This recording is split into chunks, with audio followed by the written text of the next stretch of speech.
विद्यार्थी मित्रांनो नमस्कार. चौथीच्या स्कॉलरशिपच्या परीक्षेमध्ये असा प्रश्न तुम्हाला पाहायला मिळेल किंवा इतरही स्पर्धा परीक्षांमध्ये असे प्रश्न आपल्याला विचारले जातात. 1 किलोग्रॅम, पाव किलोग्रॅम आणि पाऊण किलोग्रॅम बरोबर किती असा प्रश्न तुम्हाला विचारला जातो. तर याची मांडणी कशी करायची? 1 किलोग्रॅम म्हणजे 1000 ग्रॅम, त्याच्यानंतर पाव किलो याचा अर्थ होतो 250 ग्रॅम आणि पाऊण किलो याचा अर्थ होतो 750 ग्रॅम. किलोचं रूपांतर ग्रॅम मध्ये करून आपल्याला पुन्हा याच्यावर रूपांतर करता येतं. 0, 10, 10 अच्छाला 1, 1 अधिक 1 2. हे उत्तर आलं तुम्हाला ग्रॅम मध्ये.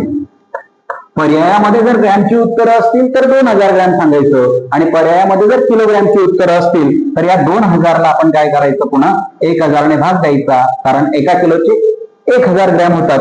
हे 3 शून्य कटले, हे 3 शून्य कटले, याचं उत्तर तुम्हाला मिळेल 2 किलोग्रॅम. ही पद्धत जर समजली असेल तर बाजूला दिलेलं उदाहरण तुम्ही सोडवायचं आहे आणि कमेंट बॉक्समध्ये मला त्याचं उत्तर पाठवायचं आहे.